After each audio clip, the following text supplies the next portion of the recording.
Next, I'd like to invite Grace Evans with the Minnesota Family Council up. Well, Grace. Thank you so much, Brian. Thank you for putting this all together. You know, before I walked up here, Representative Tim Miller said, make sure your feet aren't floating off the ground, because I can just tell you're so excited, and that you too, but I'm also just short, right? Anyways, thank you so much for this opportunity, you all. I am honored to be here with you on this joyous day. A day that will go down in history as one of the greatest victories for human rights in the history of our nation.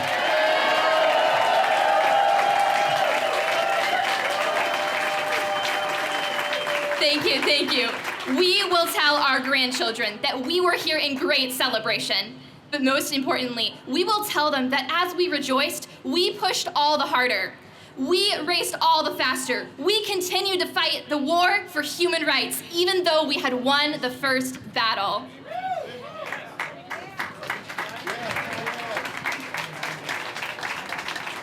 And we will explain to them that America was not always a nation where every child is seen as worthy of unconditional love and sacred life. To ensure that our nation does not repeat the bloody history, we will tell them of how the abortion industry lied to women about their strength.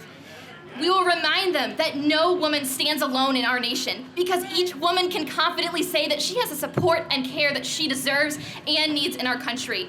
Because my children and my grandchildren will live in a nation in which the brutality of abortion is unthinkable, because women feel so loved and so supported.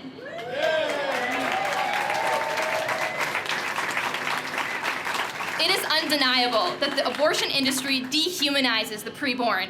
But young women my age and younger are also dehumanized by the abortion industry. They are treated like pawns and seen as dollar signs by the abortion industry. It is absolutely gut-wrenching to me that so many young women have bought into this lie. The lie that women somehow need abortion to be empowered. Women are stronger than the abortion industry makes us out to be. Am I right? We can achieve our dreams and have children. And our children are worthy of life. They are never antithetical to our success. We will not stand by as the abortion industry tries to manipulate us. In an era where we believe that we have made so much progress, in an era that claims to uphold women's rights, we are told that our children are unwanted. Women are informed that pregnancy is parasitic, that our fertility is shameful, that motherhood is the greatest hindrance to our happiness. Most horrifyingly, we are told that our children ought to be discarded. But the women of the 21st century are rising up. We will not allow our children to be taken from us. Here is how I know that we are winning. Women are not fighting this battle alone. We're fighting alongside brave pro-life men. Let's give them a round of applause right now. Woo! We need you. Pro-life men, you make a huge difference, which is why the abortion industry tries to silence you. They try to keep you out of this fight. They know your voice matters. Thank you for being in this fight with us women. In the days and weeks to come, we will be outspent by the opposition. Make no mistake about that. But I have great confidence that we can outnumber the opposition.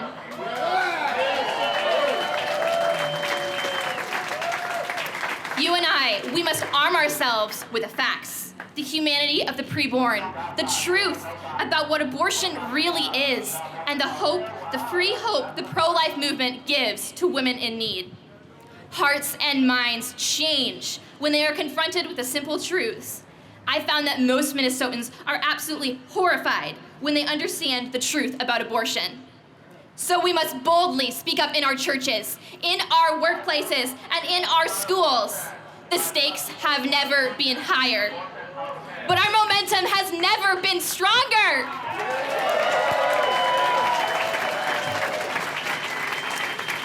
Now together, I know that you and I can keep the pressure on, because that is our job right now. We can outnumber the opposition, but most importantly, you and I can outcompassion the opposition. That is how we win. Perfect love is undefeatable. Now, I want you to leave today as the most joyful people in our state. Have great hope and do not fear the darkness that stands against us. I know that you cannot fail in your mission. We cannot fail in our mission, because if you are standing here today in front of me, you are on the side of science. You are on the side of logic. You are on the side of democracy, of peace, of love, of medicine, of equality, and of basic human rights.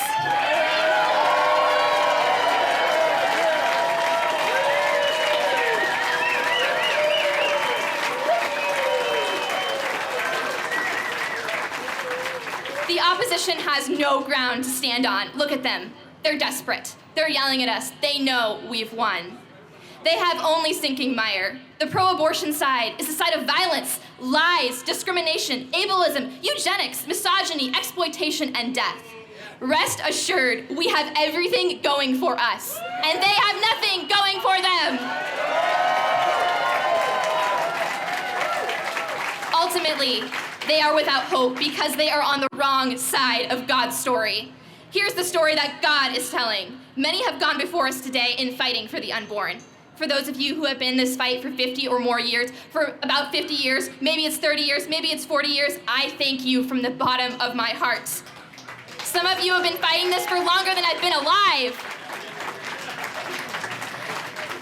Now, I'm relatively new to this movement. I'm 21 years old, but I can assure you that my generation is willing and ready to take up this torch. We will continue this fight.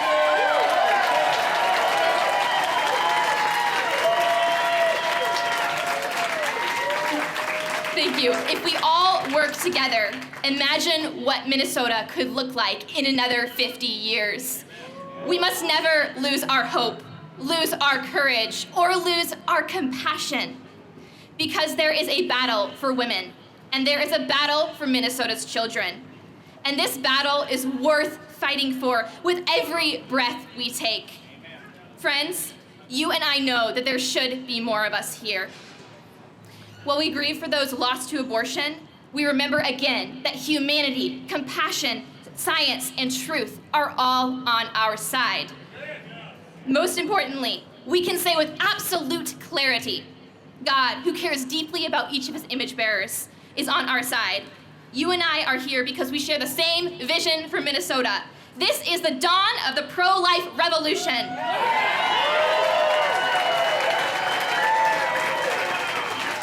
It is the dawn of a pro-life revolution.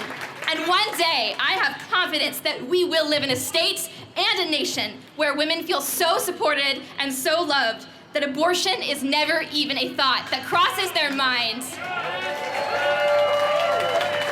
Thank you.